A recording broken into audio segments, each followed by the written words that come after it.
Hello and welcome to the Penciled In podcast with me, Mike. We have producer Petra in the corner, and obviously, someone's missing. Who's Nikki missing? She's missing.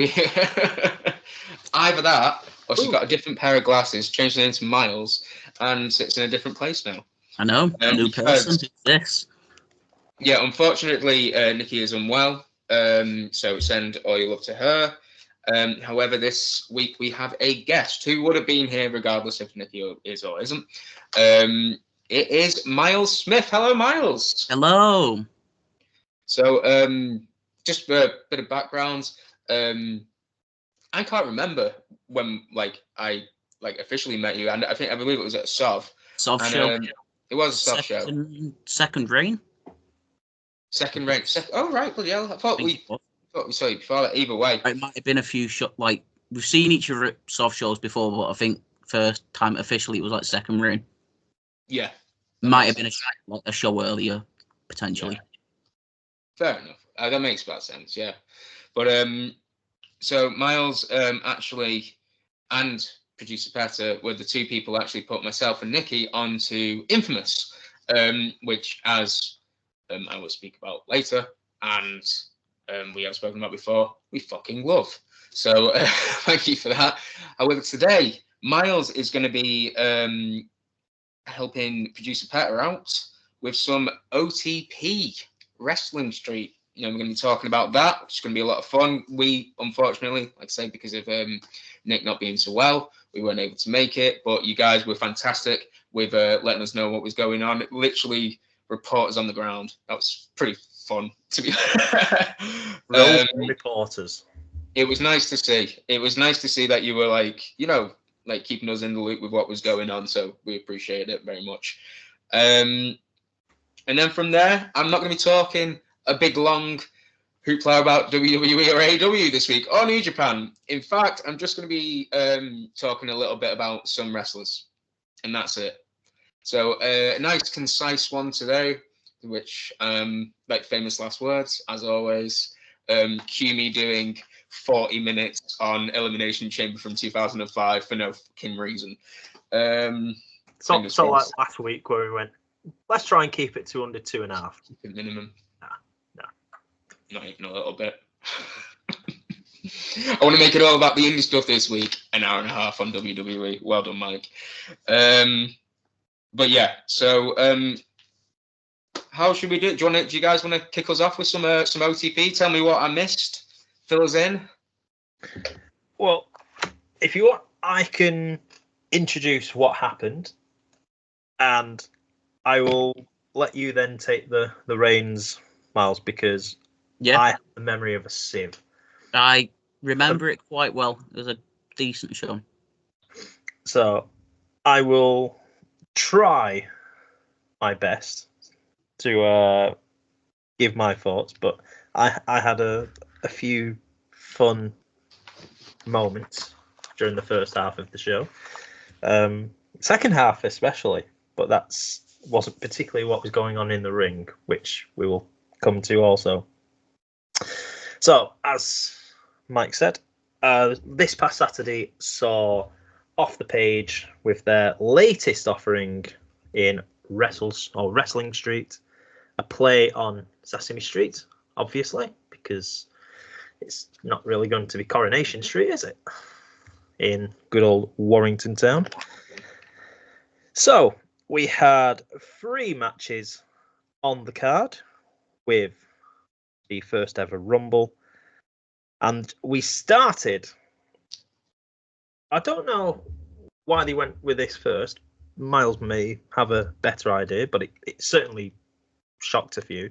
It caught me off guard as well. Yeah.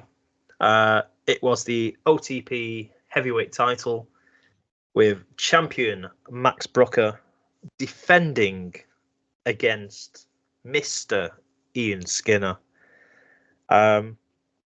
Myles, I will let you take the baton on this one.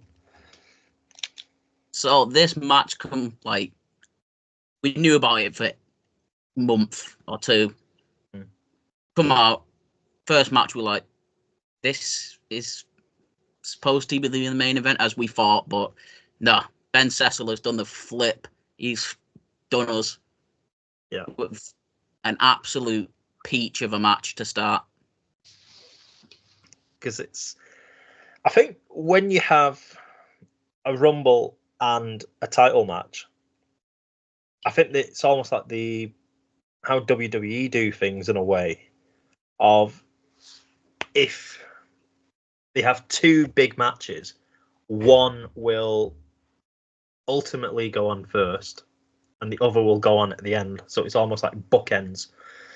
So I suppose with arguably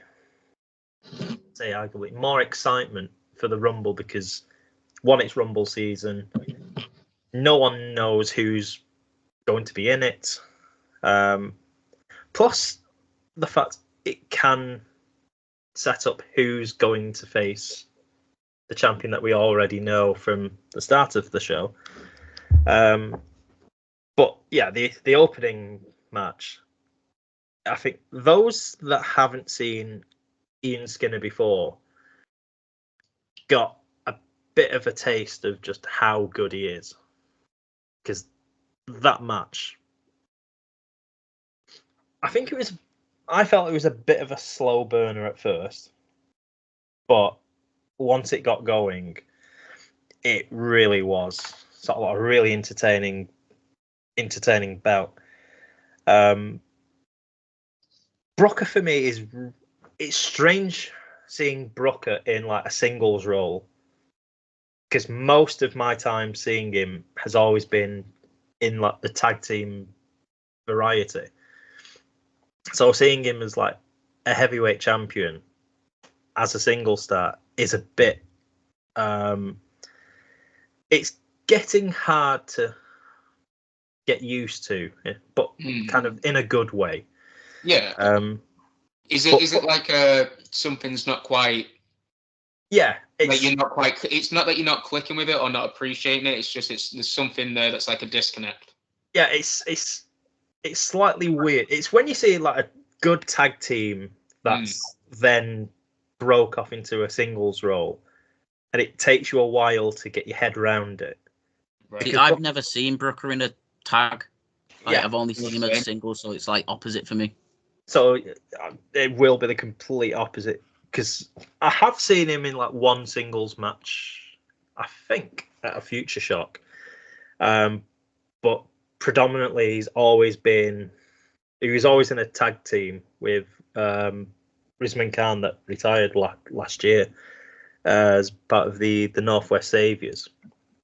So seeing him last year come out, and there was a few people as well that had the same thought of watching him, and he's always been a heel. So when we saw him at OTP, he's had he came out and a few people were booing, and then we realised that he's a good guy here. So, Mike? Sorry, no, completely non-podcast related. I thought there was something happening outside, so I was just going to go and check. But then I realised it was my neighbour's TV, and the screaming that I heard was coming from that. So everything's okay. Yeah. No. Fucking killed. So either way, none in this house, so it's fine. Carry on. I was still listening at the same time. I could tell you was. It was. I was though. See, now I'm sure. I'm really gutted. I missed the show. Obviously, we both are. This was a match that obviously we're a big Skinner household. Even can't remember if we named this, but even this was Skinner glasses. So we're all about it. But from what I saw of Brooker last time at the previous OTP show, the first one that we went to, this was a super exciting prospect. So to hear that it went well, is my connection fucking awful? It's passable. Yeah. Okay. It's pixelated, but in a good way. I'm not sure how to take that, bro.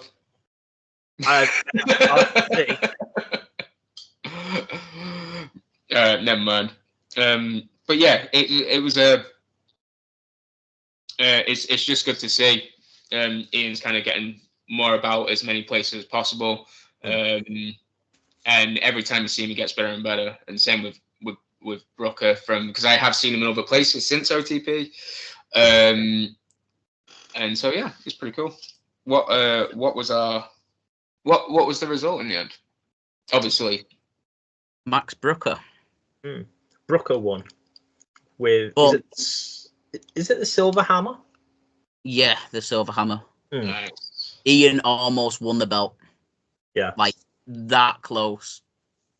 Enough to make a claim. He got the ring bell. He was gonna drill Brooker with a ring bell. Yeah. Nah, swoop.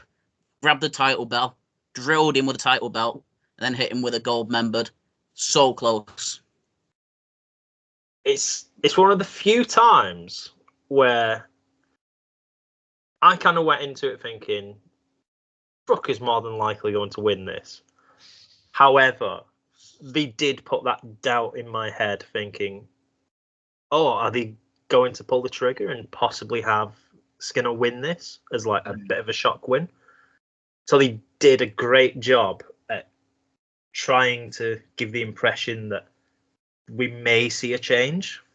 Yeah. But then at the last minute, kind of reeled us all in and saw Brooker taking victory.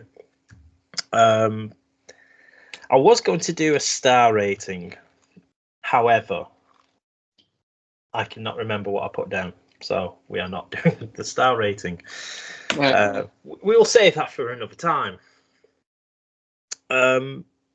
Anything more to add, Myles, for the Skinner? Just a quick one. It was Ian Skinner got a pop. Like DJ King mentioned it on commentary. He said it's unusual Max Brooker's not got the crowd in his palms here. Like Ian Skinner had the crowd. I would say the crowd was probably about 80-20. Wow. Even if that. There was... Because I thought it'll be like 50-50. Yeah. Possible? No. It was a little... Because I think your side, at least, of the room was the loudest all evening anyhow. Where I started was very quiet. But the side that had the likes of like your good self, Louise, Mackenzie, and Joe from Damn It Vacant was there. They were all quite vocal on that side. But I think Skinner's charisma as well, of people shouting stuff to him. The chants were... there was a few legendary chants as the evening went on. But yeah, Skinner completely had that room, to which there were a few kind of wanting him to come back, and it's probably certain he will do, especially with the crowd right behind him as well. But we will move on to the next part, which saw a promo involving Leon Gray and Prince Pele. So I will... This I've seen. Sorry? And this I've seen. Ah, so right. Going on here. Is this the footage I sent you, or... Yes. Or combined? Mostly the footage you sent. Yeah. Because Nicky stopped it midway through. I had to redo it. Which... No, I pieced together a couple of people's. I'm not entirely sure. I don't know if you posted any, Myles. Might have been yours. I got a bit of the promo. Nice. So for those that haven't been to OTP, could you fill us in on what's been going on with Gray and Pele in recent times? So it started off as like a friendship between Prince Pele and his mentor. he calls Mr. Gray. So like they were getting on. They had a few matches, but then past few shows there's been a lot of disconnect between Leon Gray and Prince Pele. He put him against his best mate James Grayson in a match which he screwed him over because he was a special guest ref. So yeah, a lot of tension here between these two. So I haven't seen much of Leon Gray other than obviously at Atomic shows, to which hands down had it's old news, but he had the best costume for that Halloween Rumble last year as Doink the Clown. I will fight anyone that tells me he did not win on the night as best dressed. That was the best costume. Especially as I think he mentioned that it had been a year waiting to do it, and the costume took quite a lot to get, but it worked out well in the end. Got it up. That's wild. Great, isn't it? Good for him.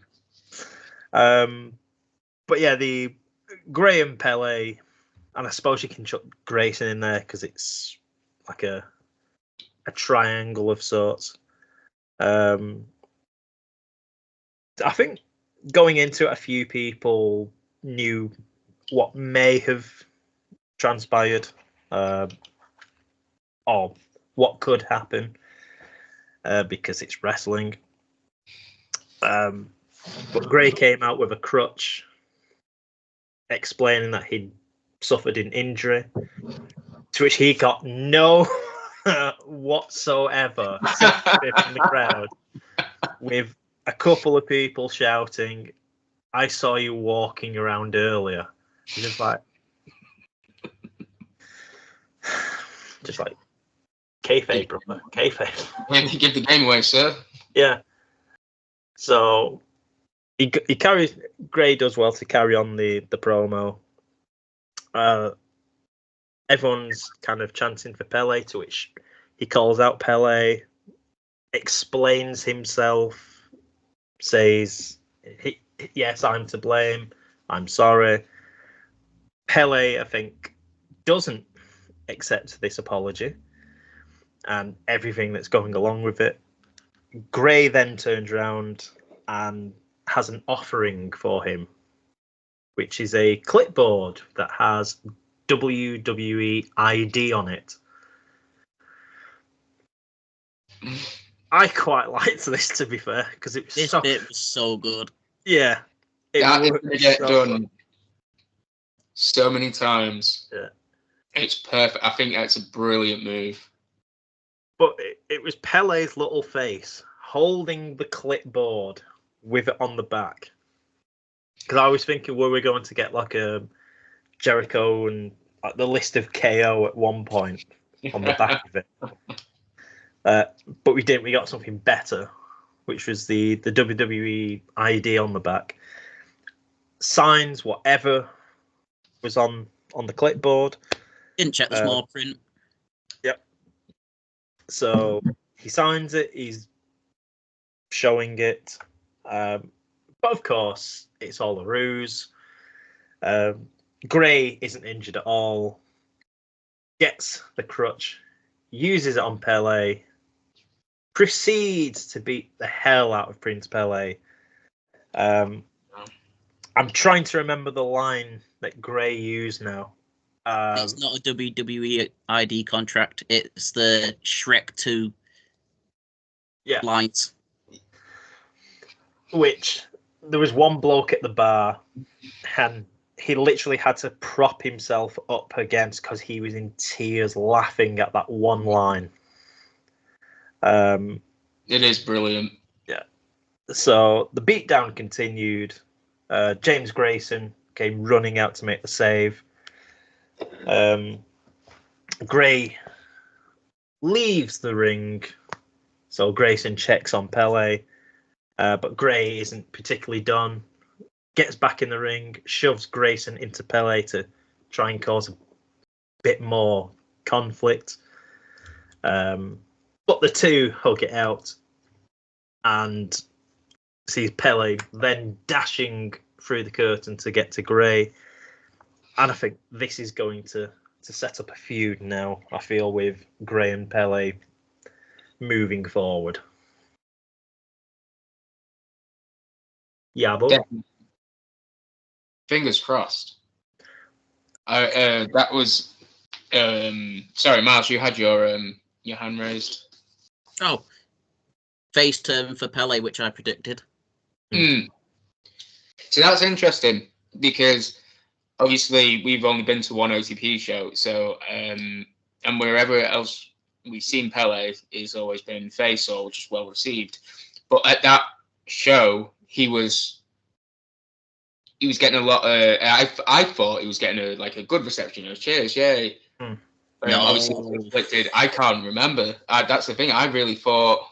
I remember it being there was this weird thing, and I got the story because you filled us in beforehand about what had gone on between and why this match was happening. So, but it makes me really happy that he is now, officially face, because Prince Pele, to me, I've said it to Nick before, his aura is like a hug. Yeah. He's just so lovely. When he was Sailor Moon, infamous, that was so fucking funny. To see him getting beat down like that, it was really brutal. Yeah. It was a proper beatdown. It was heavy, and like you say, the ID thing. For a single second, I was like, "Wait, what the fuck?" Yeah. No, and then immediately it's like, "No." But even from home, just being able to see it. So thank you so much for sending it to us. Because it was the thing of I saw it and I thought, "Oh God, we're not doing this." And then there is that thing of also, you know what? I have heard rumors circling around, especially on I think it was Damn It Vacant spoke about they'd seen someone floating around Northwest shows. So I thought, is there any possible truth? As weird or possible, anything to it. And then of course it was all a twist. It was it was all a lie. But it is one of those things that you enjoy as a wrestling fan of when they hook you in to then just have it bite you and just go, "We've got you," which you don't tend to get at many shows nowadays. It seems to be two kind of easy storylines, or it seems too contrived nowadays. However, this particular thing was the first time where you felt got and felt happy to have been got.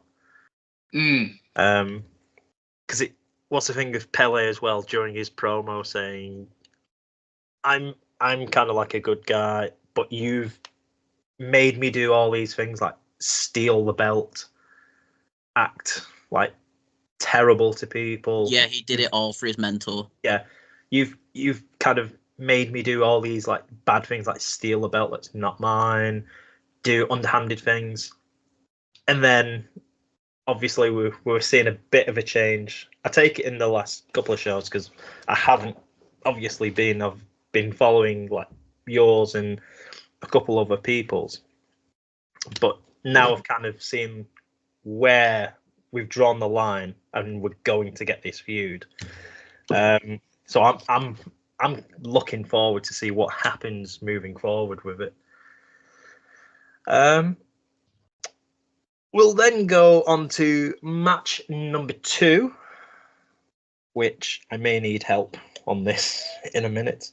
So we had the 05, which I've seen a fair few times at Future Shock, that being Deck Henry and Harvey Dukes. However, they came in as heels. I think this was their debut. Debut, correct. So this is their debut. And were heels, which I've never seen them play heels. They've always been the baby faces at Future Shock or shows I've seen. But they were joined with Peter Sador, the person that had one trip to Canada and now fully believes he is Canada's greatest wrestler. To which I'll tell the story because it still makes me laugh. A few weeks ago, we bumped into Peter Sador, me and a couple of friends. We asked to have a photo, and my mate, who has a filter but doesn't have a filter, said sort of like how great he was. I really love watching you. And then says, the only problem is I think you gimmick shit. While he stood next to him having his photo taken, and we're just looking through our fingers like that, thinking, why have you just said that? I'd be so ashamed. We disowned him there and then. Yeah, no, and thank God he is a really funny guy. He took it on the chin, just laughed it off. Thank God, because if it certain other people, they probably wouldn't have took to it. But yeah, so they were taking on Joey Hayes and Drill, otherwise known as NAF. Thank you, because I They don't even know what it means. They don't even know what it means. It's just NAF. Yeah. NAF. it is NAF. Yeah. Yeah. I had a feeling it was Northern as fuck, but that's not PG, so Northern as fudge. Northern is flip. Northern as flip. Let's go for that. So I think the last show I went to, I think Drill was a heel. Yeah, Drill was a heel. And now he's face teaming with because Mike was at the last show where Drill put on a banger match against Jacob Vadok. Yeah, really good match. And that was when... Did Joey come out after that? Because... Drill announced Joey as his new tag partner. Yeah. Oh, I thought... As he was going to retire. He was going to retire, and then Joey came out. Like, nah, fuck that, mate. Yeah, because Cecil had a message from Joey on the phone. That was it. Because I'm just thinking now, if Myles moves slightly to his right, there's a new tag team. There you go. There's a new tag team hitting OTP soon. It's a Trios. trio. That's what it is. Trio's belt. It's me and the gang. Yeah. What would your finisher be? What would your finisher be, Myles? If you could have one, what would it be like? This is a question we need to ask all of us. It's a good one. A leg trip, something basic. That'll be the first stage in a trio's move, like leg trip, and then they do some mad shit. You just kind of look around like, yeah, I just did a basic move. That's me. It'd just be like when you used to play like SmackDown 1 like years ago, when you didn't have the funds to have like a really cool finisher. So your finish is just like a punch or something. Yeah. It was like you had two choices. It was like Schoolboy, and it was like Falcon Arrow, and that was it. To which no one used the Falcon Arrow. And I think on that game that was the highest one you could have at that one time. So, God, I love those games now. I'll just go for the answer Danhausen once gave, and they said, "What's your finisher?" And he went, "The pin." I thought it's a great answer. It's a good answer. Every match finishes in a pin like 90% of the time. I can totally imagine him saying it. I think I can't remember if it was during one of his vlogs or if it was like one of the AEW shows, but it was RJ that asked him. He went, "Do you even have a finisher?" And he went, "Yes, the pin." Yeah. So it was you. Yeah. Yeah. But the match itself was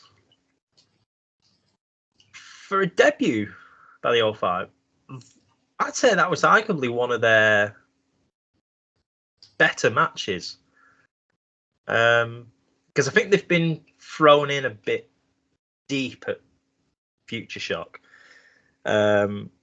Whereas this one seemed, I mean, it was a bit of a comedy match in the most part, with Drill and Hayes just taking the mick out of them, and the 05 calling them to Grandad, especially doing it to Joey as well, because he's because I got Harvey Dukes good, because I started chanting, because Joey and Harvey Dukes were in the ring. I was like, "He's your son, he's your son," and then Harvey got back, "He's my granddad." That was the point. I laughed so hard and clapped that the bloke in front of me turned around and gave me daggers. He did not appreciate pretty much me clapping or laughing half the time. Yeah. I did move in the second half though, because I thought I might get killed here. But the match itself, it's the best work I've seen the 05 do, because they've always been like the good guys. So they're not going to do a whole lot really as a young tag team. They're going to be the ones that get beat up the most. So they're going to be doing taking more of the beating, but having kind of too experienced in with them. I think they were definitely helping them through the match, kind of running them, saying, right, we'll do this, all that. But the 05 really looked really good as like a heel tag team. I mean, just I'm struggling for words at the moment, because I'm trying to piece the match together. You've probably got a better idea at the moment, Myles. While I'm just trying to remember. Most of the match was Naff going to town on the 05. Like, one spot, Drill was just chucking both of them around the ring, just like launching them.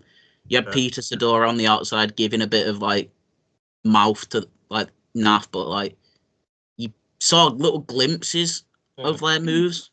But most of the match, it was them just getting absolutely beaten.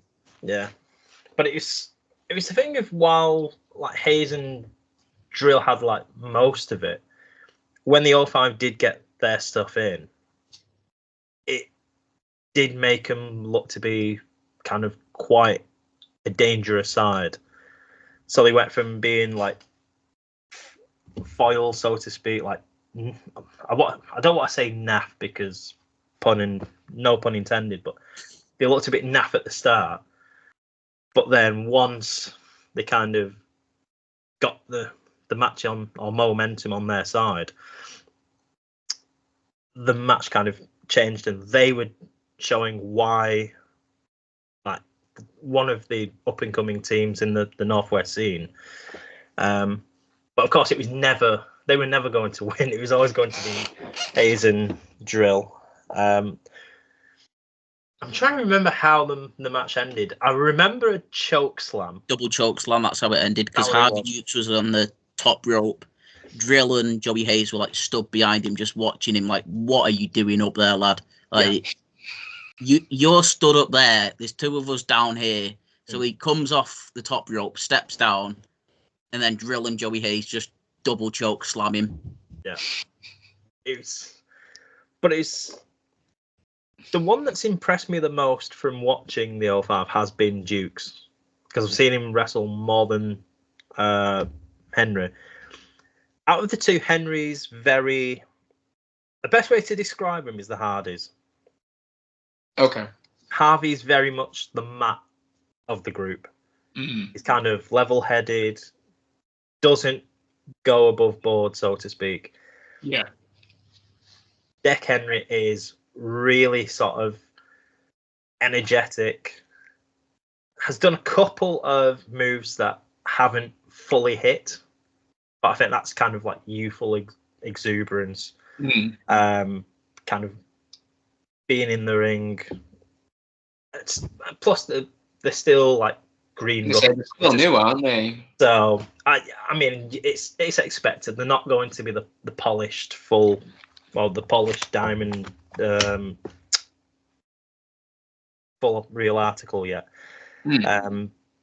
But the more I see of them, the more I'm beginning to like them.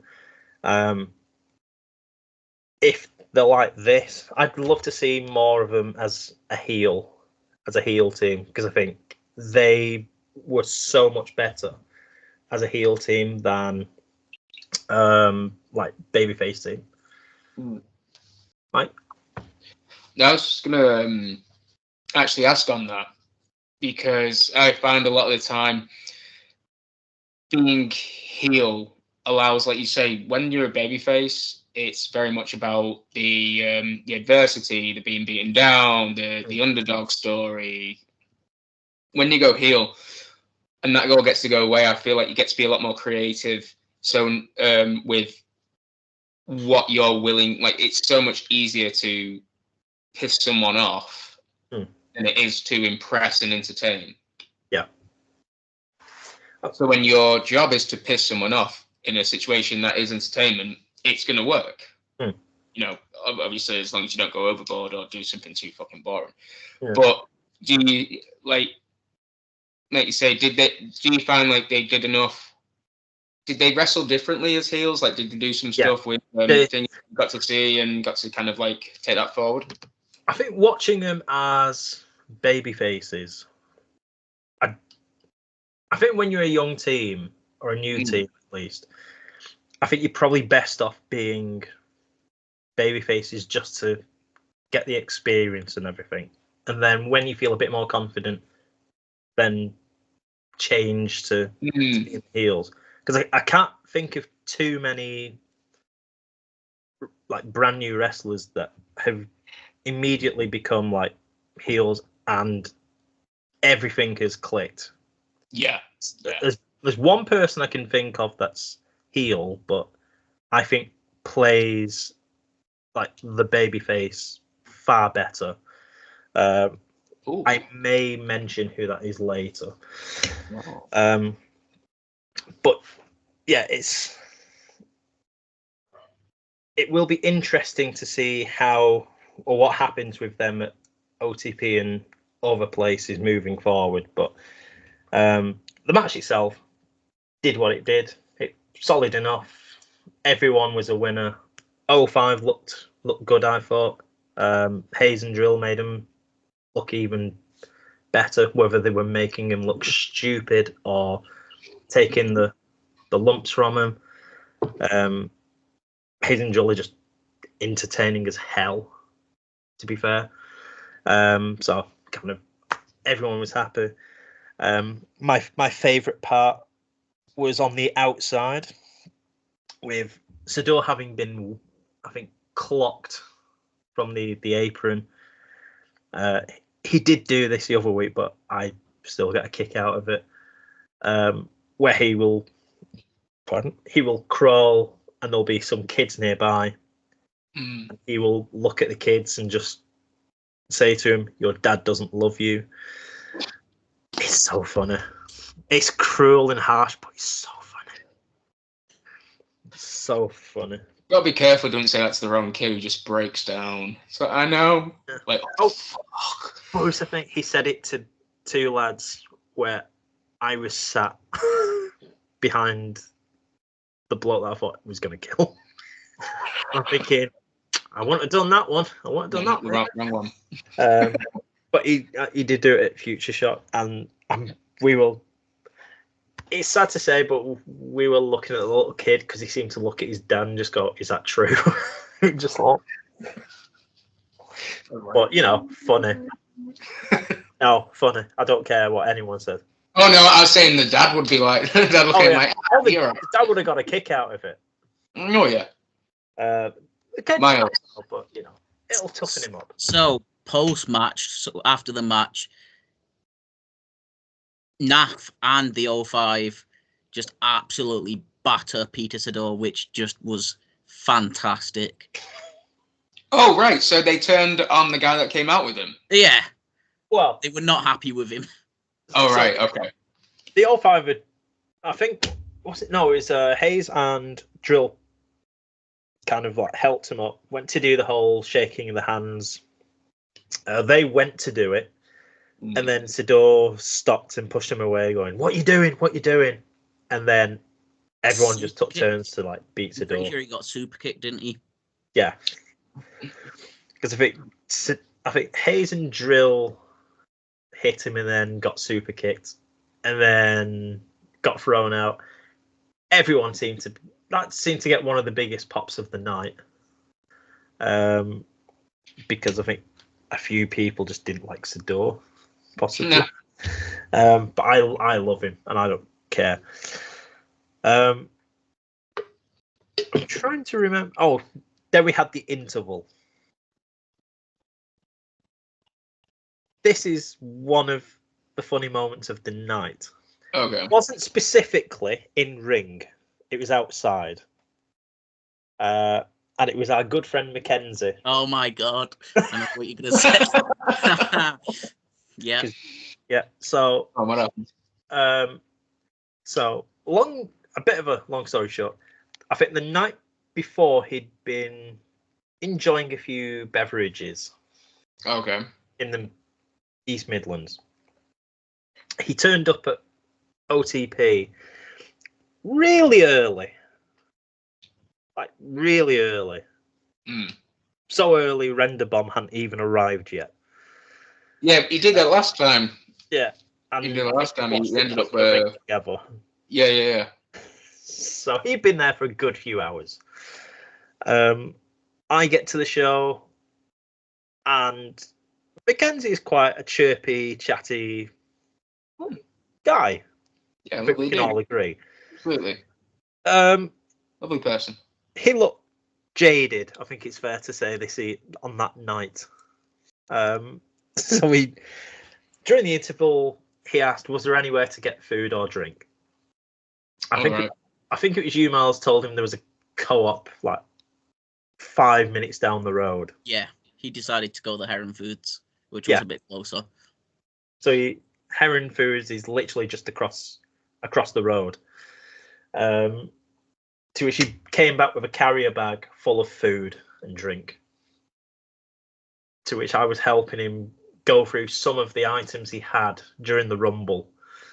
Because I think we enjoyed macaroons. I think he had some nuts. He had a chocolate bar. May have had some Jaffa cakes, possibly. A sandwich he couldn't open. He couldn't open. He tried everything. I'll put it this way: how he opened his sandwich. What else did he have in his fucking shopping bag? Oh, he had loads of stuff. We didn't even touch the iceberg of what he had in that shopping bag. I kept saying to him, every time there's a new entrant, pull something out the bag, and he still would have had more. Brilliant. Very fucking shopping bag. But the best way to describe his opening of a sandwich was like when Stone Cold would do an entrance and he'd go in every corner. He ripped one corner and I think one of them ripped off. Right. So he went to the other corner. Oh, right, okay. He ripped that, but the plastic was still making it unable to break into. Tried the other end. Same thing happened. Swapped to the other corner. So he did all four corners. Still couldn't get into the sandwich. I think we said, just like dig something into it. Eventually he got there. And the look of genuine relief and joy on a man's face of having a sandwich, I haven't seen anywhere. And I don't think I'll ever see that look of joy ever again. It's a twofold victory. Oh, he let the sandwich beat him, he got in, and he got fed. This is a great situation to be a part of. I completely, absolutely. It's what It's what we like to call long story. Well, long story help, effectively. It's better than Cody Rhodes. But yeah, eventually he got his sandwich, sat down, had a couple of drinks which were quite fruity. Yeah. Can't remember what they were, but he seemed very impressed with them during our next encounter, which was originally set to be Lucy Sky and Session Moth Martina. Unfortunately, Session Moth had to pull out for personal reasons. So unfortunately, we didn't see her. Hopefully, things are good with Session Moth. Yeah, big love to Session Moth. Big love. So instead, we had Lucy Sky taking on Lily Winter. But before we move on to that, I was thinking, isn't Lily a heel? Yep. Yes, she is. Isn't Lucy Sky a heel here? Both big heels here. Yeah. Why are we having heel versus heel? And then Ben grabbed the mic, stole Mark Adams' glasses. Because why not? Why not? It was funny when he said, "Let me get my glasses." Why not? He didn't have any, so he said, "Mark, can I borrow your glasses to read?" Oh, right, fair enough. And Mark's text message. And Mark's face was a picture of just thinking, "Oh, for God's sake, what do you need me glasses for?" Mark has the glasses. So annoyed. Love it. He's so genuinely annoyed. He then went on to read this text message from HCC. Yep. In her Oldham accent. Oh, HCC. Yeah. Oh, okay. It's like, all right, fun, I've got a replacement. And it was Warrington's favourite son, technically. Big boy season. Yeah. AJ. Yes, dude. Which, as soon as I saw an AJ, I broke down into tears. I was crazy. I was all for this. Because you knew this is just going to be fun. Oh, yeah. Plus, and I think I said this a few times, AJ is the only person I know that does not understand how curtains work. Constantly looking at him, trying to go behind backstage, could not find the curtains where the gap is. Yeah. You know what? I have seen him do that somewhere else. Yeah. Yeah. He basically pawed at the curtains like a cat. Get out. Let me out. Back. But he did it about four or five times. I'm thinking, okay, one time, yes, but surely you know where the curtains are. Just look on the floor where it kind of like sweeps out. But, that's an AJ. But yeah, we had the triple threat. Lucy Sky refused at the start of the match to get involved because it was beneath her to either be involved with AJ in the ring and face, because she did not sign for a triple threat match. She signed for a singles match. So Lucy took her seat front row with her arms folded and looking miffed, while we saw Lily Winter and AJ have a fun little match for a couple of minutes at least. Slapping each other. Like, these slaps were brutal. Oh, they were brutal. I think one slap that AJ did on Winter, how on earth there wasn't like a red handprint? Proper crap. It was a proper slap. Nice.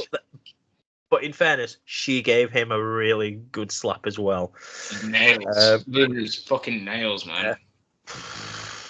I mean, it wasn't particularly Minoru Suzuki level punches, slaps, but it was heavy. They'll do enough for a Churchill in Warrington on a Saturday night. You know what I mean? Oh yeah. To be fair, this is a normal Warrington. Yeah. This is usual. Yeah. So we then had Sky getting involved. This match really began to take off. AJ just seemed to take the brunt of the offense from both Winter and Sky. Yeah, he got beaten. Yeah. The chant that I started, "This is bullying." Yeah. Oh, crowd. Yeah, you know what I knew about that. This is bullying. Like, everybody was in on it. Both sides of the room were just like telling people to stop bullying AJ. Yeah. It was one of the collectively just can't help but love AJ. Like, everywhere I go, everyone's just like, this fucking guy, he's ace. Well, all but one. Benno. Yeah, but I did send the clips to Benno, and he enjoyed every single bit of it. That's the long-term storytelling that I want to see. I've messaged him and said I want to be front row when you finally meet him. Please. So some of the videos I sent him, and his replies were, I can't use that one. Where is it? So there was one where Lucy Sky gave AJ a penalty kick in the back. Oh, stiff as hell. And the image of AJ kind of in pain, tensed up, and his reply was, I did in fact enjoy the pain he had, crying emoji. And I think he really enjoyed seeing AJ basically getting his backside kicked. Those are the words of an evil mastermind. Oh yes. I quite enjoyed the pain you were in. You know what I mean? Like, and they have gone back and forth a couple of times since, because I just love their beef on Twitter at the moment. Nick keeps me up to date. So, but yeah, AJ was taking the brunt of things. Sky was always dishing out the heavy lumber in this match. Winter was more the methodical of the two. And then the closing stage saw Winter hitting, I think it's the cold shoulder, but I could be wrong. Which is like a TKO. I think it was the TKO, was it? I'm trying to remember now. She hit a move. It'll come to me later, and I'll kill myself for it. But yeah, so she hit one of the moves. AJ was gone for the count. But as Winter went to make the cover, Lucy Sky ran in, pushed Winter, and got the 1-2-3 herself. And so saw Lucy Sky taking victory, as Wigan finally winning Warrington. So wish will have pleased Miss Sky at least. Anything you want to add to that, Myles? You muted. I'm unmuted. Yeah. Yeah. No, it was just a really, really fun match. AJ being bullied, but you would have loved it, Mike. I think because I liked Lucy in Infamous the first time I saw her against Harley. However, at OTP, Myles will tell you I was really shocked to realise that she was a heel, but I was immediately blown away by how fucking funny she is. Oh yeah, she is great. Yeah. Lily Winters, like you say, she's a fucking badass. Whenever I've seen her, she's had some pretty high profile matches that I've seen. I just can't. They're not coming to mind right now who she was against. Oh, where they fucking were. I feel like was she at TNT? No, she's making a debut at the next show. Thank you. That's why TNT's in my head. And AJ is a natural in this. He's so good. He's so good. So I'm glad I didn't see those three together, and especially as hard hitting as it sounds, because I love Mia Kim Chop Fest. Really hard hitting match, but Lucy Sky as a heel, I was creasing when I saw her. So yeah, glad to see. I'm actually quite glad she got the win on that. To be fair, I've seen Sky as like the good side, like in every show. And the first time she was at OTP, I think she came in as a replacement. I think it was during. It was the first, the only show I'd been to at that point. So I'm expecting her to kind of like be the baby face. Yeah. She was not the baby face. No. I still remember her saying, I could be sat in my backyard having a beer, but no, I have to be in Warrington. I have to be this place with you lot. I creased just laughing at Sky just ripping into people, especially when you're not used to seeing it. So funny. I hope we get a run back of her in HEC. Oh, that's going to happen. I'm glad that didn't happen. I'm glad we didn't miss that one, because the match they had last time was fucking brilliant. And yeah, need more of that in my life. For sure. Yeah, because the one I saw at Future Shock last year, that was hard hitting. So, but HCC and Lucy Sky together always, you're just going to get two women just beating the hell out of each other, which is always fun. In wrestling. Yes, in wrestling. Obviously in wrestling. Then we came to the main event, which was the Royal Rumble, the OTP Rumble, because I can't think of anything else to say, but it was a Rumble. It's Rumble season. Why not throw a Rumble together? Yeah, I think, did they have a name for it? Wrestle Street Rumble or something like that? Was it anything like that? Street Rumble last month. Yeah. They didn't really name it. As I say, Rumble! 20 competitors. Not 21. 20. No. Yeah. Thanks for that, Myles. I'd kind of got off. Yeah. So, background to that. I had so many videos from the show that, one, I accidentally counted 21 via that, and I did mess up with numbers a couple of times.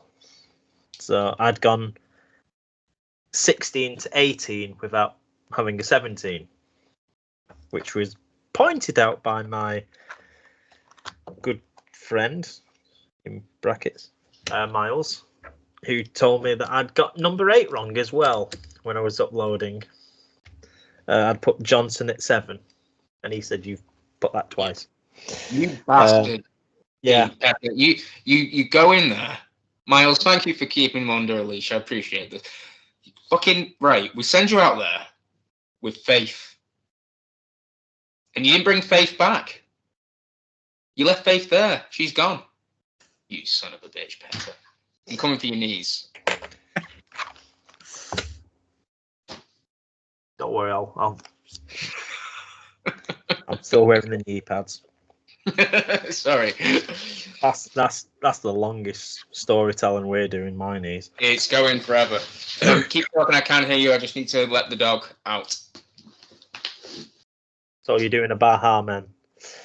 So we will come to the main event, which was the OTP Rumble. Starting off with number 1, Christy Quinlan, and his arch nemesis, so to speak, came in at number 2, which was Mr. Dave Birch, evil man, Mr. Starkiller himself. Starkiller. again, another person that took a while for me to get used to being a heel when I've seen him mostly as a good guy. But he seems to be turning heel everywhere at the moment, which I am here for. Not a whole lot, really, to say about the Rumble for the first half of it, at least. Because there was no eliminations, I think, for possibly the first...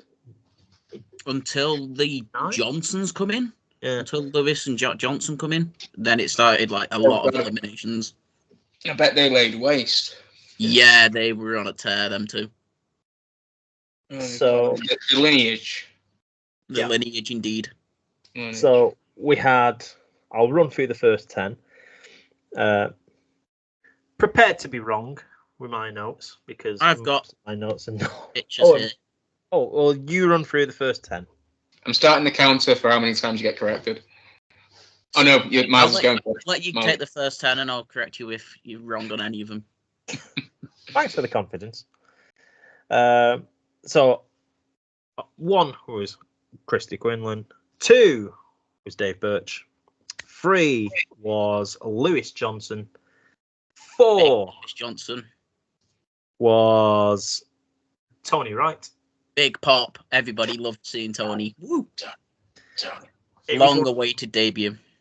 It was the thing as well, because at this point I was sat next to Joe from Damn It Vacant, and as soon as I heard Lady Marmalade play, I started shouting, "It's Tony Wright! It's Tony Wright!"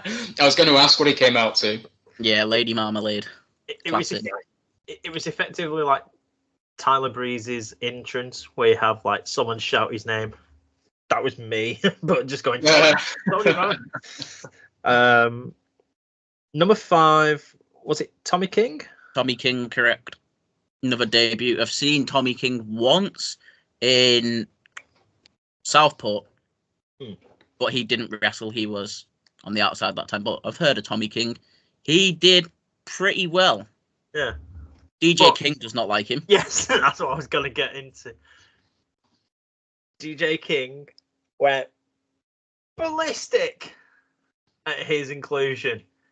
Everyone could hear him losing his mind.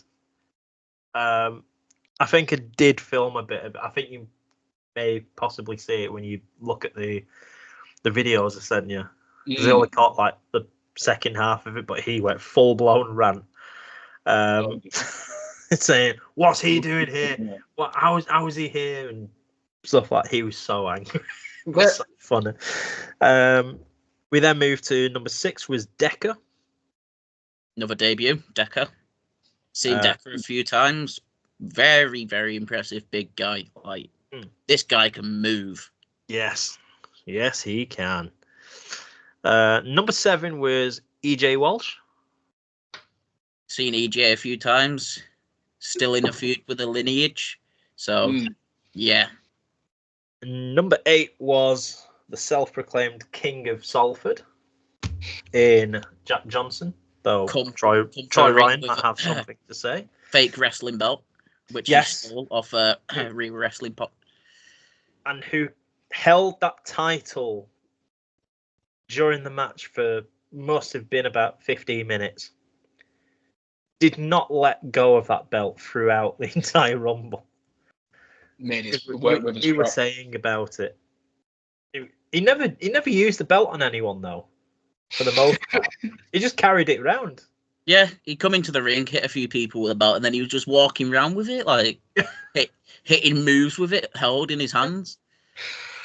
It was just well, obviously felt very attached to it. Oh, yeah. Mackenzie made me laugh because he was chanting Salford. Everyone was booing him. Everyone was booing Johnson, and apart from Mackenzie, who shouted, "Salford, Salford, Salford." And Jack looked very appreciative that he had one person in the crowd at least. Good on you, Mackenzie. Number 9, I've wrote something, but I can't read my own writing. Can you remember who number 9 was? Leon Gray. I only remember this because I've got pictures. Yeah, because I go a bit funny. From our good friend Lunatic Louis, who's an absolute legend in the scene. So Yes, big shout out to him. Big shout out to Louis. Number 10, was that Tommy Jackson? Josh Galler. So I'm one. There you go. I'm not only one error. Only one error. How do you better? He's done well. Still coming for those knees. Tommy Jackson was next. Yeah. So I wasn't far off. I was only one out. Tommy come to the ring on a mission. Like, he was ready for that Rumble. Oh, yeah. The move, his new move he did on Dave Birch. Oh, my God. Did he pull out the cutter? You've seen that video that I sent you where he spikes him. Oh. Accidentally, because, like, there's loads of bodies. You know what I'm on about. Yeah. Because he was talking about it on the Yeah, he was talking about it last night. Yeah, on the stream, wasn't he? That move, like, it's so cool. Has he got a name for it yet? He's been coming up with ideas for it, but yeah, not confirmed yet. Fair enough. He wasn't in the Rumble long enough for me. It was like a minute and a half, 2 minutes. I don't even think it was a minute. I think it was just under a minute, but. Oh wow. Got some shitting in that time though. Who did he get eliminated by? He did start to explain why it didn't make too much of a difference him not being in it long, and he never actually got to say why because we started listening to music during his stream last night, so we'll never know unless we ask him again. I'm pretty sure he got eliminated by, was it Lewis Johnson? Probably. Yeah, I think around this time it was pretty much though some like the lineage started eliminating people for fun at times. I've just realised I haven't actually written down the who's in next. Elmo. Oh yes. It said Elmo, who is masked up, and it wasn't. Much to DJ King's dismay. And who was it, Myles? It was the returning Yep. Nishiki, who previously got fired, but Rumble return. Okay, sure. Rumble rules. There are rules. No You're rules. Not fired no more. On that, I actually wanted to. the corrections department were in touch. Last week we were talking about Nishiki. It's actually just so because I thought it was Nishiki. It's actually Nishiki. And I went back in my head. I'm like, I'm pretty sure I've seen him before, and I knew that, and I felt awful. But apparently, he gets it all the fucking time. So it's not a problem. It's Nishiki. Nishiki, apparently. But that dude saw him properly for the first time at Infamous, and he's brilliant. So I'm hoping he was just as good here. I'm sure he was. In fact, was he? Was that his debut? He's been on previous shows. Yeah, was he on the previous show that we were at? No, this was just after he got fired. Right. So he got fired at the show in Liverpool. Kayfabe, yeah. That's it. Oh my god. He got fired because of the lineage. So, fair enough. The next one I've got is Lily Winter. Correct. Then we had Peter Sedor. Yeah. Oh my god, when he got eliminated, he took a bump. He got launched. My guy flew. Did you get a big pop? It was one of the bigger pops when he got eliminated. He splattered that floor. Oh shit. I think there was someone that had been eliminated moments before, and he kind of tried to avoid a thing, and that's why he went so far. Then we had Saxa. Debut. Yeah.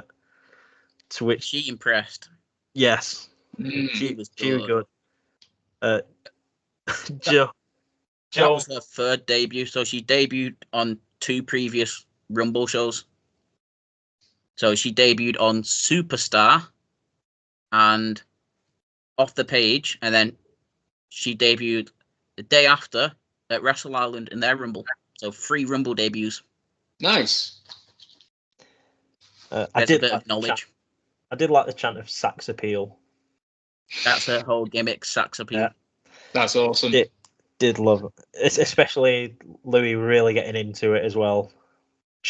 To be fair, it was either you or Louis that started the chants throughout the night.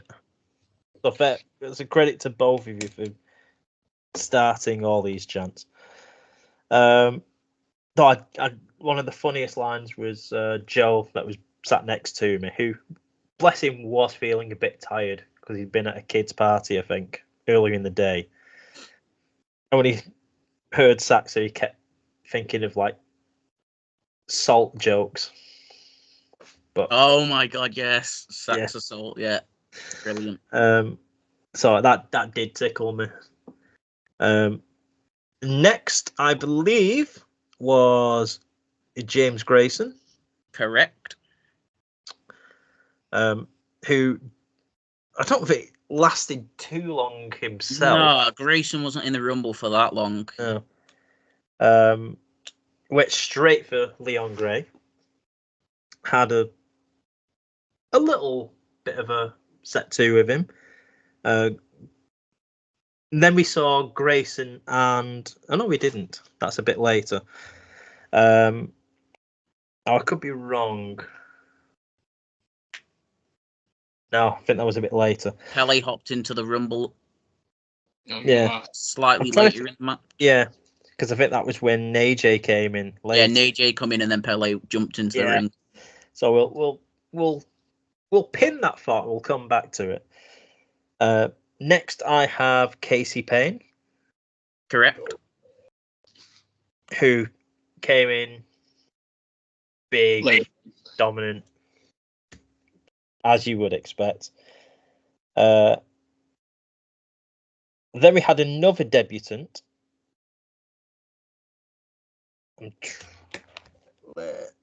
See, I need to start having handwriting of a doctor. Plus the ink's gone. Was it? Oh, have you got the name? Because Have you got it? I'll tell you what I've got.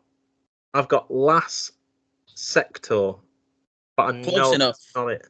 Stasia Lector. Ah, yes, I can see it. Stasia It hasn't come through. Yeah. So Stasia is one of the ring crew members. They've just made their debut, which brilliant! You might recognize Stasia as Kara's friend, Anastasia. Oh right. No. They didn't last too long. They ate a bardier from KC Payne, so respect for that.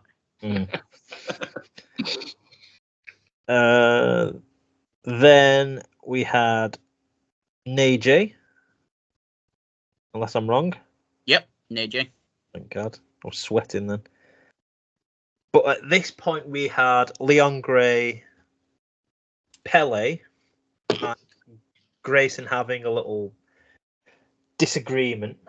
You had Pele and Gray getting into it on the outside. Grayson had been thrown out. Pele wanted revenge for earlier in the evening. So Didn't Pele eliminate Leon Gray? I think he did. Hey. I think Gray eliminated Grayson, and then Pele jumped into the came ring. in and went straight for Gray and eliminated him. Then they had their little brawl on the outside, to which Pele got held back. Oh, he shoved Grayson, who tried to pull Pele off. Pele shoved Grayson flying, carried on the beatdown, then had Pele being pulled off Gray. Gray ran through the door and shouted, "I'm gonna kill you." To which I did send the clip to him later on, and he said, "I can't actually remember saying that." Or no, not in the way that he thought he said it. Oh right. Oh shit. So, to which he got a kick out of it, and I've managed to do a Simpsons version of it, which I'm quite proud of, if truth be told. That's it here. Yeah. Editing though. There's not too many times I'm happy with like edits I do, but I was quite happy with that. Was there another one before the final one? It was 19. Yeah, that was 19. So the final two were Christy and Dave Birch. All right. So the first two were the final two. Yep.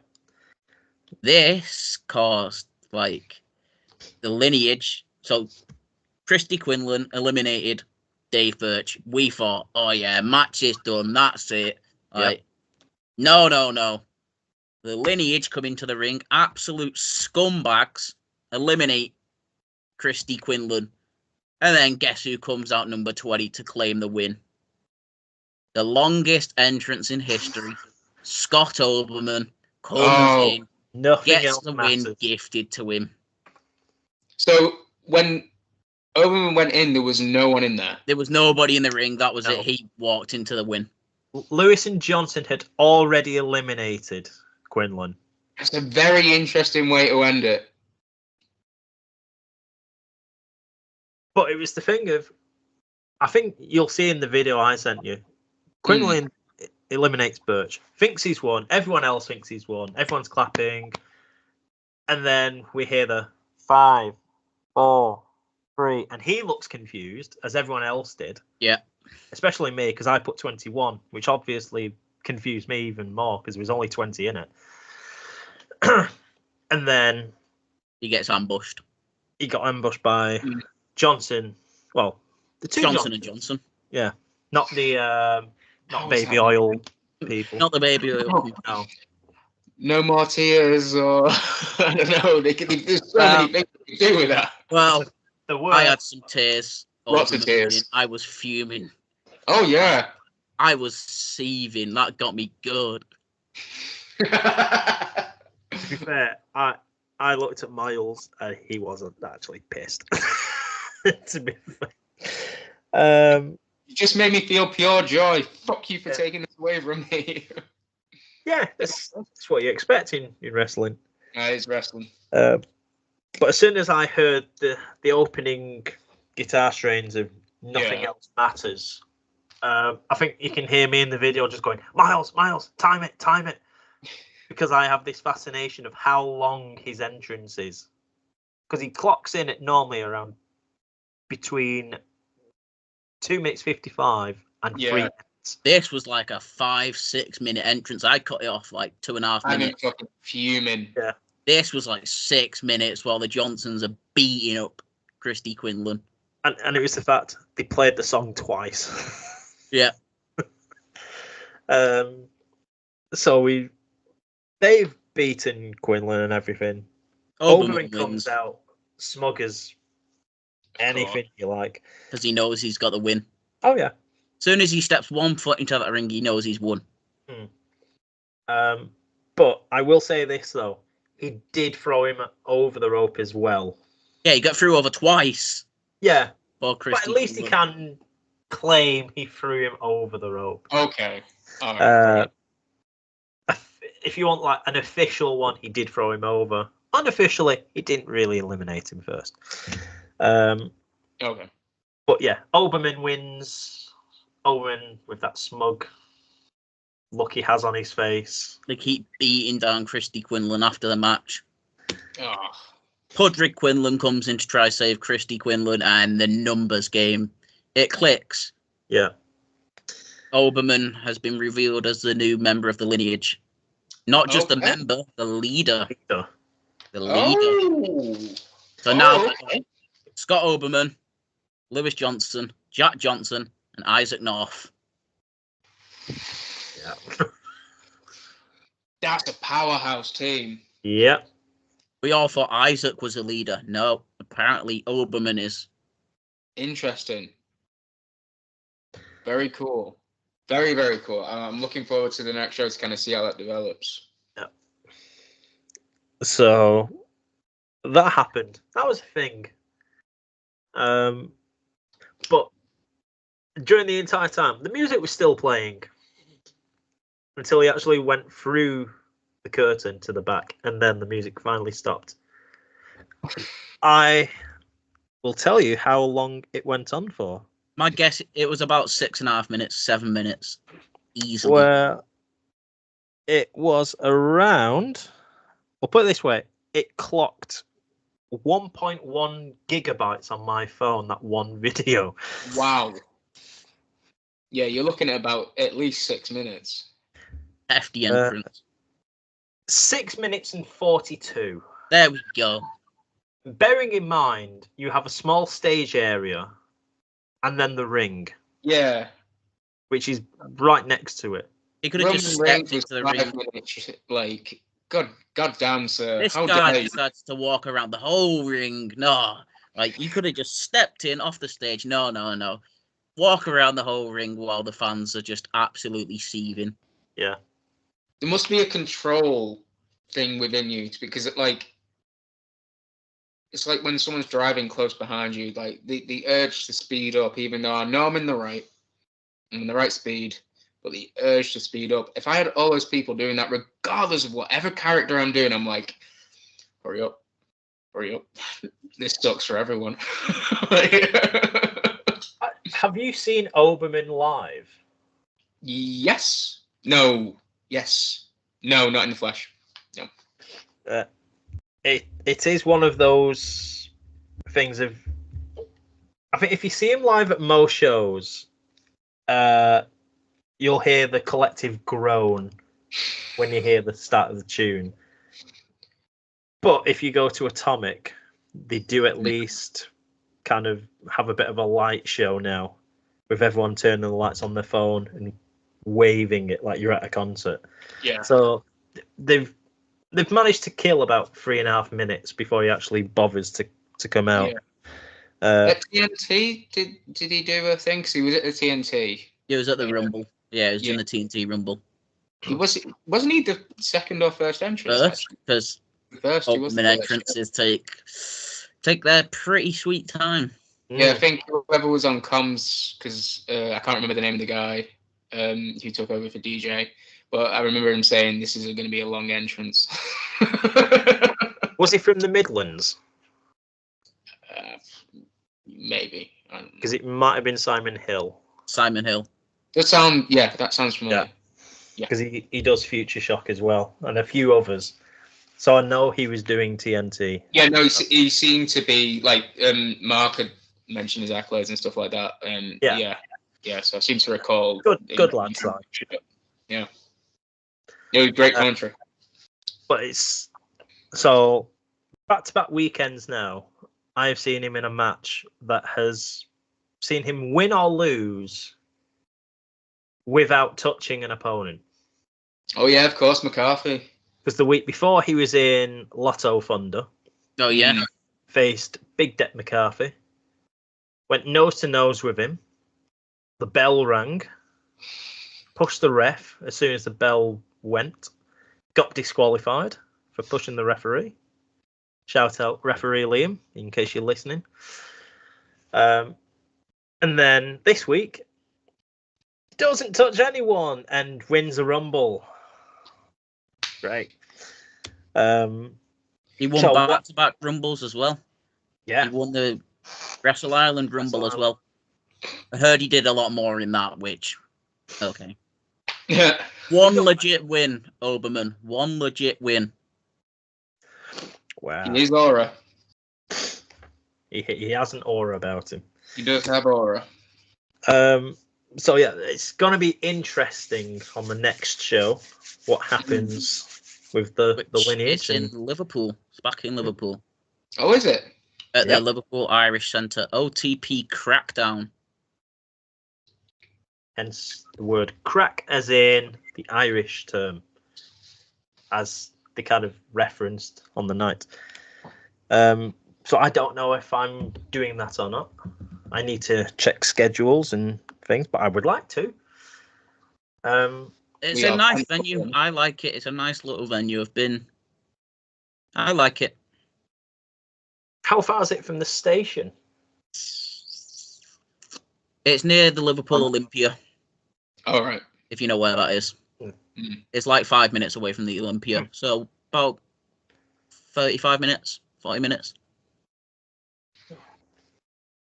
I don't, but Mike does. Yeah, no. I think I'm pretty savvy around that area. Yeah. That was pretty much what happened on Saturday. What's your takeaways from that show, Myles? Good show. I just wish one more match, because it finished about half an hour early, but with the talent they used, I don't think they would have been able to get an extra match in. So solid show again from Mr. Ben Cecil. Yep. Thumbs up, Ben. 2 thumbs up. Can I just say on a thing, Ben, or whoever we were talking to, I believe it might have been Ben, was so cool about everything leading up to the show, up to the point on the day when we found out that we weren't able to. When it came to the tickets, he was very, very kind and kind of setting some aside for us because we weren't able to sort them out straight away. Got that. We were going to sort it all out. They've transferred our tickets. It was a very, very nice thing. So I just want to say thank you very much to OTP for being incredibly just great to your fans and stuff like that, and being really kind to us in a moment of like, oh, bollocks, a mill kind of thing. So it was just a big shout out there. So thank you. But thank you for really, really good with the fans, the social media team, and everyone involved with off the page. Really, really good. So big time. Because we were kind of in the same boat, me and Mike. Because I was originally going to go with Nikki and Mike, but obviously they couldn't go. I had to try and find alternate routes. Ben was great with me because I updated him like what was happening. So top bloke, Ben. Thanks for all the help. Glad I managed to go and see a great show. Hasn't been a bad show yet. No, there's not been one bad show, literally. Which is what you want from a wrestling show. Pardon. God, the Iron Brew's really kicking in now. About 2 hours in. Has anyone got anything they'd like to... Well, I know you do, Mike. Go on, Mike. Anything you'd like to bring to the table? Oh, I thought you meant on this. Was like, no, I'm good. No. Well, I honestly, a lot of the people that I was actually going to talk about were in this show and in the previous show. But basically, it was just going to shine a light on some cool shit and some cool wrestlers. And because the whole point of this podcast, or in general, just what kind of Nikki wants to do and stuff like that, and what we wanted to do, we just love talking about the wrestlers and the scene as a whole and shining light on different parts of it and stuff like that. So whilst I don't have any big kind of like shows to talk about this week, I thought I'd shine a light on some cool motherfuckers who very regularly go and put their bodies on the line just for our entertainment.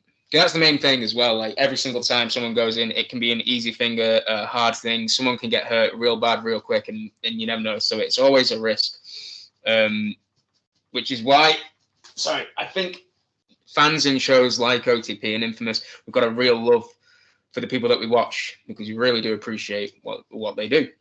So who I wanted to actually shine a light on was V.G.S.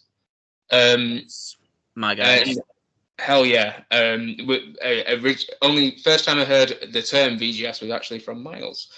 One of the reasons why I'll go into shortly, but just to start, I'm going to start with Padraig, Pud, who did a very, very fucking cool thing recently. Now, if you've seen Quintessential before, you'll know they have flowing, beautiful locks. Sexy like mullets. lions. Sorry? Sexy mullets. Sexy mullets. Oh, goddamn. And Mullet club. his hair is just luxurious, smooth, and silken. It's the only way to describe it. Clearly looks after it. And as it turns out, the reason why he's been growing it for so long is because he shaved it off and donated it to the I think it's the Little Princess Trust. Correct. Raised so far about 500 of the £700 goal as well. So we will put that link, I'm sure, somewhere we can do that, right, Petter? If not, cut this bit out. But yeah, really fucking cool. Posted a picture and he looks terrifying. He looks like one of Draco Malfoy's friends from one of the early movies now. It's wild, but he did a very, very nice thing, and the hair goes towards making wigs for young ladies, and so power to him. So I want to just shine a bit of light on that. Petter? I've just found the total so far. Oh, cool. It is £591. So he's raised 84% of the £700 target. Amazing. That is, as of right now, which at the present time is 8:50 on Wednesday evening. So by the time this goes out, he could well have hit that target. Well, it was low 500s earlier, just before we started this, and about an hour before we started this even. So it's clearly going up fast. So yeah, congratulations for that, and an amazing thing to do. Aside from that, this motherfucker can go. If you've never seen Quintessential before, the first time I saw him was at Sov. I think it was at It's Dark and Hell is Hot, and they were against CPF. CPF have been there since the beginning and are a really, really great, formidable tag team. I'd never seen Quintessential. So when these two young Scouts lads come out with mullets and looking very old school tough, and then moving around the way they did, hard hits, heavy chops, but these brilliant sequence tag team moves working so well together, obviously being fucking brothers, you can see the connections there. And yeah, every show I've seen them at since, or online, or live, luckily, they're so weirdly charming. There's a proper charm to them, and especially like you've kind of got Pud running around in this bowling shirt at Infamous, and the Pin Pals shirt, throwing brilliant flying drop kicks, like just kind of like Roman Reigns style into the ring. Make something of that, dude. That was awesome. Christie is fucking brilliant as well. No nonsense, so hard hitting. He looks like a fucking bulldog running at you. So got a big love for Quintessential. I like my Hoss hard hitting shit, and V.G.S, the Violent Gentleman Society, are all that. These are 5 guys that I'm bound to love. Fuck yeah! If I could do the things, I would, but I'm not going to. I'll get it wrong. So next is I'm going to talk about Tommy Jackson from V.G.S as well. I don't know enough about V.G.S. Is Tommy the leader? Is it a leader situation? Yep. Thank you. I thought so. It definitely seemed that way. That's clearly the vibe they give off, which is good because it means that someone who's just coming into it can get that vibe. So that's good.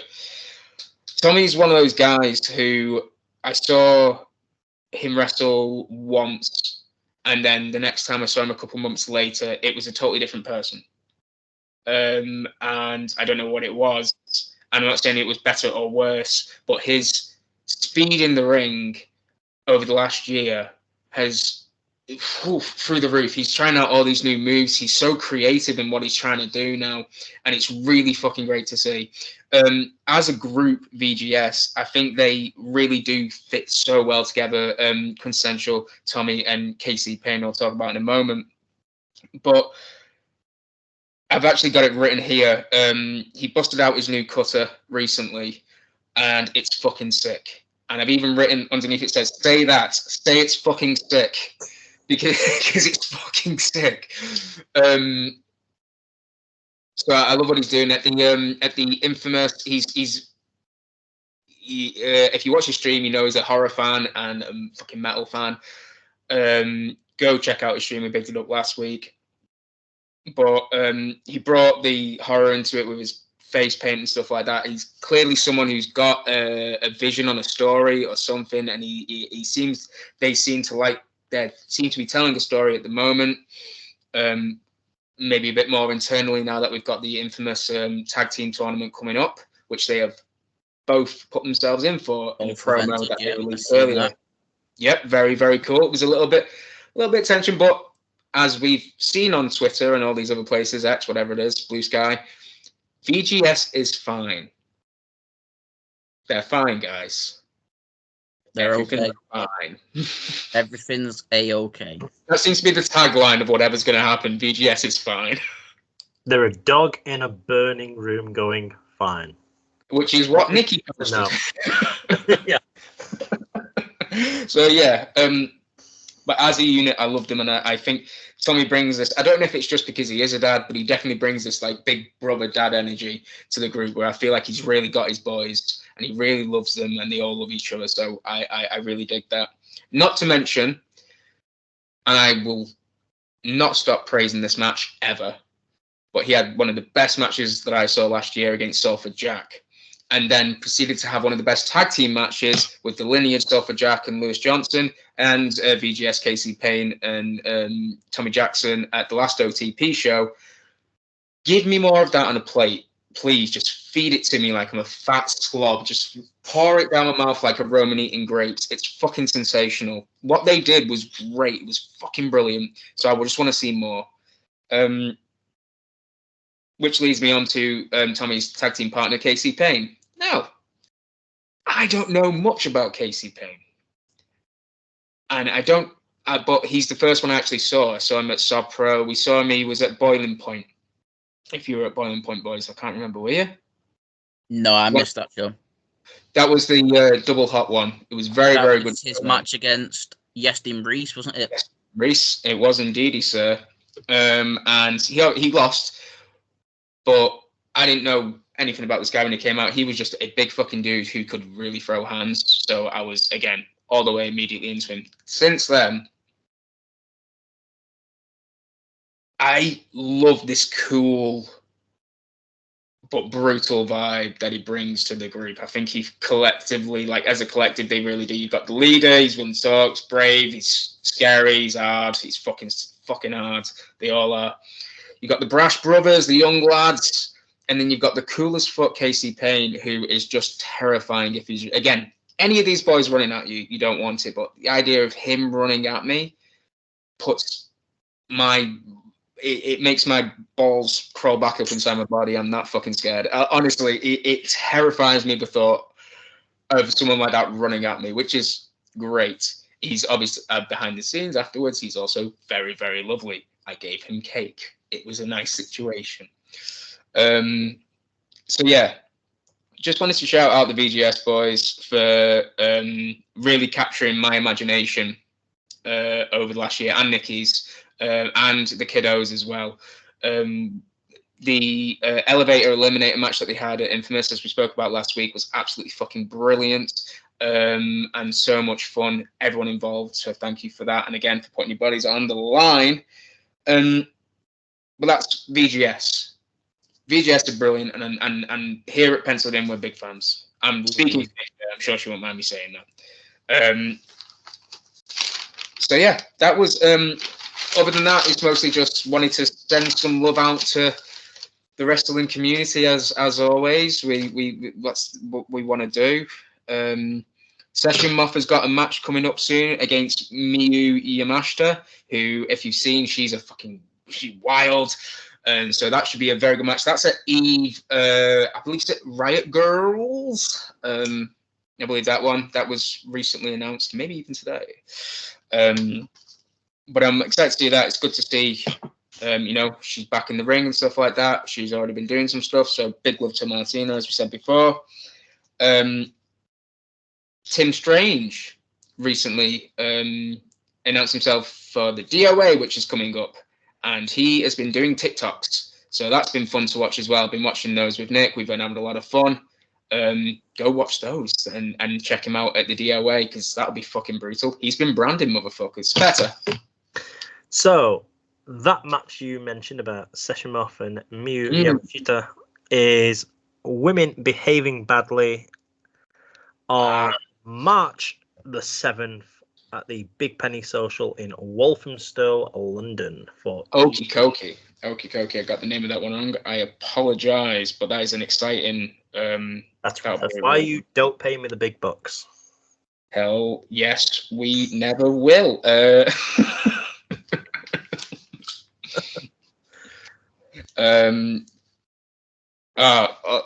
ADHD brain. All I'm thinking of is a pun for book that we could give to you. And it being a small book. I mean, there's worse things you could have come out with than book, but you're absolutely right. But yeah, other than that, Manders as well. One called Manders. He's been in Europe nailing it recently. If you like GCW, he's over there quite a lot. But he's recently been in Europe, and he's had some banging matches with Luke Jacobs, Leon Slater. Who was he fighting the other day? Oh God, it wasn't Nico. What's his goddamn name? Can't remember. It was in progress. But it was brutal. He's very, very, very good, and he's someone who I genuinely think could be one of those indie guys who's just like a legend. A brutal legend. I'd love to see him go to Japan. I'd really love to see him go to Japan. He would do, yeah, right? He would do so well there. His style of wrestling is very, very suited for that. In my opinion, this is all opinion, by the way, not fact at all. Just want to share some love and positivity to some wrestlers that I like, because I didn't have much to say this week. Myles. So you mentioned the DOA tournament before. Yes. Big shout out to all the deathmatch guys, absolutely killing it. Always. And Aiton Steen entering DOA. That. Oh! Aiton Steen in DOA. This is going to be sick side of Aiton. Like, I've never seen. All right, boys, 1 sec. Yeah, so Aiton Steen in DOA. This is going to be big. Like, we've seen Aiton come out as them kind at Cold Day in Hell. If you've seen that little that would be mental. Coming out as them kind, superb. Like, I cannot wait for Aiton Steen to enter DOA. I want him to face Alton Fawn. That match would be chaos. It would be fucking big. From Infamous, the whole thing of Aiton Alton, like the whole jokey thing. I want TNT to jump onto that, like, Aiton Alton.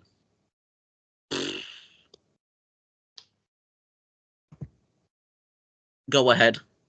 No, I'd accidentally pressed the wrong thing. You pressed the wrong thing. No. I saw a hand being raised. I thought it was me, so I pressed it and I realised it wasn't. You can jump onto Aiton Alton. Thoughts on that? Aiton Alton would be insane. Like, better. From what I've seen of Aiton Steen, so creative, clearly got like a bit of a concept going on, and then you've got just King Freak. It's all right there for you with Alton Fawn. It's all there for you, and he lets it out, and you can see he when I'm doing this, I'm a monster. I'm the freak. I'm a fucking nutcase. And he likes to talk. As I was saying last week, he loves to talk when he's wrestling. I love that. Aiton Steen, I every time I see them, they look so different, and the way they present themselves is so different. From the mannerisms as well, not just like their moves. Like their moveset is, I'm not seeing them enough to know if it's like a standard thing. Every match has been great, but just the present, even just like simple little things, the way that, like, even just like fingers and certain looks and stuff like that, it's always been so different. So yeah, to have someone really two very violent creative minds together, please and thank you. Yeah, no, just that's some wild shit to be happening down a little side street in Liverpool one night. You know what I mean? Like the absolute, when you think about it right now, actually, I'm sorry, I've just had a thought. Think about how fucking nuts that is. A semi-regular thing is people beating the shit out of each other with glass tubes and all sorts of shit. Whilst that's happening inside, there's people actively trying to stop that happening, whereas there's people in there who are paid to be there to do it. And it's just in this little room. In comparison to a big city, it's a tiny little fucking smidge of a section. And chaos is happening in there, and people coming out with nothing but smiles on their face and nothing but love in their hearts. People want to make podcasts because of that shit. It's fucking wild, isn't it? You go outside and someone goes like beating the shit out of each other for no fucking reason. But deathmatch is so wonderful. I love it. I love it. So excited for the DOA. I'm just a big fan of Aiton Steen. Yeah, and I just love watching them. Mm. No matter what promotion, if I see Steen on the card, immediately I'm drawn to it because they just rule. Yeah. To be fair. Look good in fishnets too. Yeah. Work it. I can't wait to see Aiton's deathmatch outfit. It's gonna be glorious. Yeah. I'm sure it'll as well be bright enough to accentuate the blood. Yes. Painting a tapestry or something, you know what I mean? I think we can bet that the more white there is, the more blood there's going to be. Yeah, absolutely. That's normally a good indication. Do we reckon he'll have his Calvin Kleins on? Yes. I would feel disappointed if not. Should be sponsored by Calvin Klein. Why not? Saying that, comfort. There was 4 last week that I think had Calvin Klein showing, so maybe it's just a thing. It's comfort, man. Harvey. I've never had Calvin Klein, so I can't comment on that. Neither am I. I assume comfort. I've had Kelvin Kleins. Really I've had Kevin Klein's, but it was just like a picture of Kevin Kline, the actor. Like ins and outs, then. From West Side, Wild Wild West with Will Smith. Ah, no. I was wondering where you'd go with that. Anyway, I was thinking either that or Fish Called Wanda. Couldn't think which one to go for. In and Out is the only other one I can think. Fair enough. And that, ladies and gentlemen, is our filmography of the actor Kevin Kline. Friday night at Bowlers or the B.E.C Arena. Yes.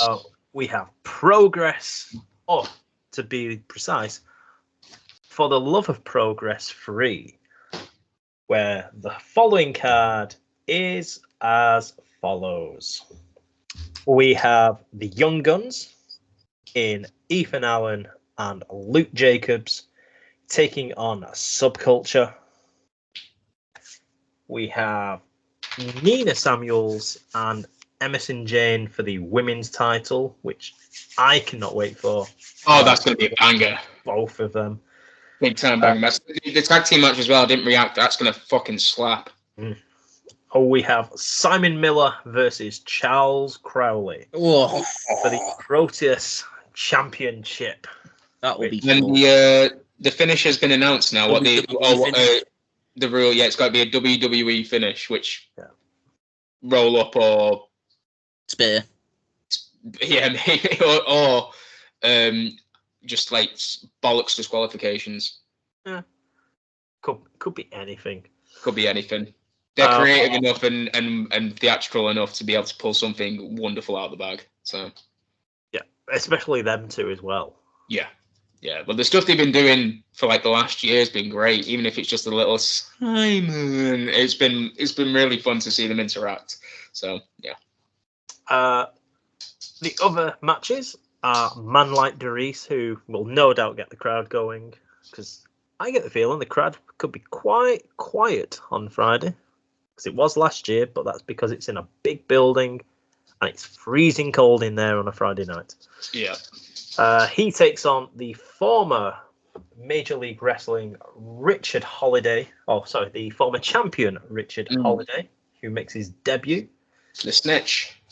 Then we have a match that could be one of the underrated ones for me. One called Manders. He takes on Tate Mayfairs, with Mayfairs and Jacobs soon to be clashing, I think, for the Progress title. So yes, and we know Manders and Jacobs have a bit of a brotherhood going on there, so that will be fun. We then have another tag team contest with Nico and Connor Mills taking on Lycos Jim. I mean, having Lycos Jim's always fun anyway, but having Nico and Mills just adds more to it. And a local clash, I suppose you could say, as the Hot Topic Holly Barlow faces off against her frenemy in Lana Austin. I've seen that whole thing of like Lana's like accusing Holly of stalking her. It's just fantastic. And Holly, Lana, much like Lucy Sky, is one of those heels that just has me fucking howling every time she comes out. She's so in your face and funny, and can turn on you on a dime and just completely catch you off guard. She's fucking hilarious, and one of the most brutal lariats as well. In Brit Res, I think. Like, it always fucking goes. So yeah. But Holly is equally as funny as Lana. Yeah. They could almost be peas in a pod. Mm. And they've had a lot of history as well, across many promotions. But this is Holly's debut, I believe, for Progress. So that should be. I'm looking forward to that. And then Saturday evening, we have Future Shock Breaks the Convention 5, where we have Heath Slater taking on Scott Oberman for the Future Shock Adrenaline Championship, which should be a really fun encounter. He's got kids. With a 3-minute entrance for Mr. Oberman. So that will be interesting to see how Slater reacts. He'll probably be rocking out because it's Metallica. Well, you know. That's if he's still doing the, like, you know, the rock thing, the rock vibe and stuff like that. We have Breezango versus the Meat Wagon, which that'll go. That is just going to be a comedy match. I don't care if anyone says that will be the comedy match. It'll have everything. Are funny as hell. Yeah.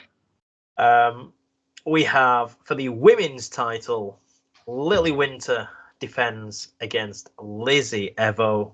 That will be superb. I think that might steal the whole show.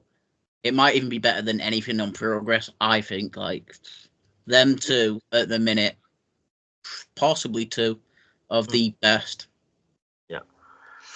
There are a couple of matches on both these cards that are like weekend stealers or even like potential like match of the year candidates. Yeah, that's one of them. And that could be one of them in the women's division of side of things for sure. That'll be brutal, and I look forward to it. So last year, Winter was challenging for the title. This year, he's defending. So will the outcome be the same, or will she win and defend her title?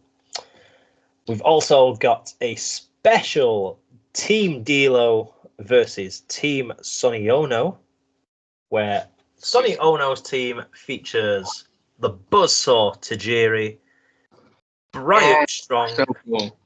and FTM, which is Jack Critchlow and Tom McCall. And on Team D-Lo, we have Forbidden Planet, Aiton Steen, and Starkiller Dave Birch, as they tag team with Gen 1 in Prince Pele and James Grayson. What a fucking lineup of a match. That's going to be nuts. So many moving parts. I'm interested to see how that works. I won't lie.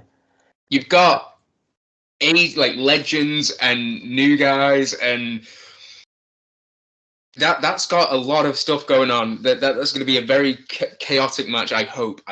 Is it an eliminator or is it just versus? I believe it's Survivor Series rules. Yes, Survivor Series rules. Single elimination. So I only found that out the other day. So that will be interesting. Obviously, we have the Invitational Rumble because everyone loves a Rumble. Why not do one here? 'Tis the season. 'Tis indeed. The winner will fight for the first ever For the Love of Wrestling Rumble title, or championship, whichever they did going for. And that sees them taking on the man formerly known as Jinder Mahal, who somehow gets a bye to the final. Who knows why? And that match will be refereed by former WWE Mike Chioda. Mike Chioda. So, 2 cards full of wrestling goodness. You've got a good weekend there. I mean, I believe the Progress show is being streamed. I would imagine so. Yeah. The only thing about it is the connection, because it ain't that great there. No, if I recall, we've seen something out of Bowlers Club before and it didn't go well and we didn't end up finishing it. Yeah. But hopefully that will not be the case this time. That's you've got a big weekend there. It's just yourself going, isn't it, Petter? It is. I'm at no shows this weekend. Yeah, same. It's literally Friday. Head down there. And God knows when it's going to finish. But thankfully, there's not as many matches on the Progress card as last year. Because I think they had about 12, I think. Yeah, it was a huge card last year. So long. I don't think was there. I don't think it got up till like 10:30, 11:45. So I'll be knackering. So hopefully I'll be back before midnight. That's why I'm avoiding the show, because I don't know what time it will finish. And it's like late start. It could be a very late finish. The Saturday show is due to finish around 9:15. That's not too bad.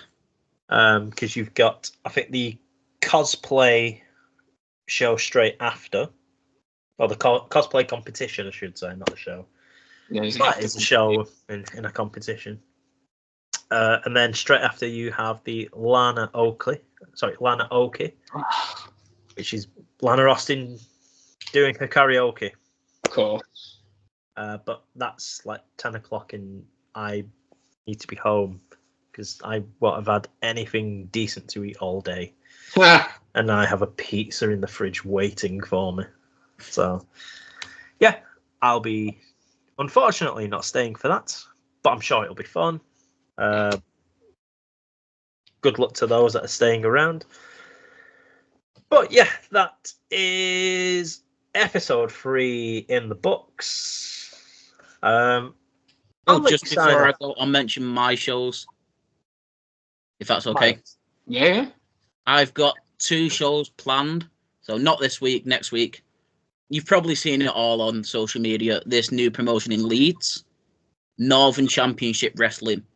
They're putting their first show completely free for everyone, which is superb. So props to them for that. Yeah, they put a post out saying basically as an effort to kind of get more people in, we're going to make this so, because you might not, you might be a viewer who dropped off the map, a fan of wrestling, you might never watch it before, thought of giving it a go. So that's a very, very cool thing that they're doing. So if you've never watched before, well, if you never watched wrestling before, you're probably not listening to this, because that'd be a very obscure thing to spend the last couple of hours listening to if you've got not fucking clue what wrestling is. However, you should tell somebody who hasn't watched it, who's thinking about it, to go and watch the After Ring Leads. Fucking for sure. And they've got a good match that I'm looking forward to. Go on, what's that? Isaac North versus Jack Bennett in a ladder match. And if nobody's seen Jack Bennett before, go give him a watch. He is a daredevil. That's gonna be bonkers. That's a hell of a And they've match. got a few other good matches. Moxie Malone versus Melissa Face, and like lots of solid matches. Alton Thorne's on the card, so yeah. He was supposed to face Tim Strange, but he supposedly took Tim out, NCW management say, but hellbound on top, so Tim took himself out. He branded him. He branded him. He's branding motherfuckers. And did you have another one that you're going to, Myles, or was that it? Kumite. 2 days okay. after. Big Nice. props to them in Derby. Big shout out. Well, we are always penciled in, so we've got nothing in the books at the moment. But if it's, I think if that's everything, gentlemen. Myles, thank you so much for joining us this week. Hopefully we can get you on for another OTP next time they do a show, if that's something you'd be interested in. Oh, whenever I'm free, or just pop in whenever. Rocking. Yeah, so cool to be able to be told about the show and properly. So thank you very much, gentlemen. A big love to my lady who is resting upstairs. Hope you're feeling better. See you on the next show. And everyone who does wrestling, everyone who puts shows on, everyone who makes the content, everyone who does something that to push wrestling in a positive direction. You rule, you rock. I don't know if this is going to be a sign-off, but I'm feeling very positive and full of love today. So, thank you. And now, we wave.